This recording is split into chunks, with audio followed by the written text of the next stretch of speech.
Samantala, matapos ang ilang araw na palaisipan, posibleng nasagot na ang misteryo ng nag-iinit na sahig sa isang bahay sa Barangay Del Monte, Quezon City. Problema sa linya ng kuryente raw ang nakikitang dahilan sa pagtaas ng temperatura ng sahig. Saksi si Ian Cruz.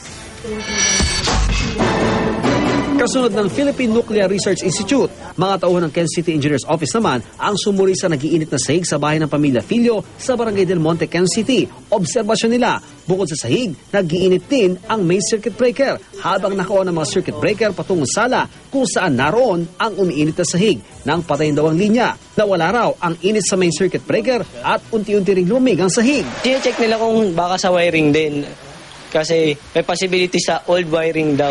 Kuryente rin ang natukoy na dahilan ng pag-init ng sahig sa master bedroom ng bahay ng pamilya Vidal sa Mandaluyong City na napansin nito lang Martes. May portion talaga na mapapasok ka na talaga. Natatakot din kasi hindi namin alam kung ano yung nasa ilalim niya eh. So kung mainit nga yung ibabaw, baka mas mainit pa yung nasa ilalim niyan. So medyo natatakot kami.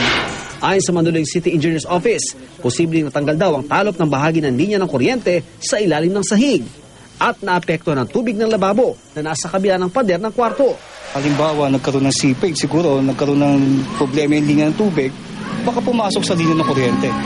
Hindi ko masasabi na yun talaga. Kaya ang recommendation nga namin, mag-guard ng isang licensed electrical engineer o mas electrician para gumamit ng mga test equipment para makita talaga yung linya kung grounded o hindi.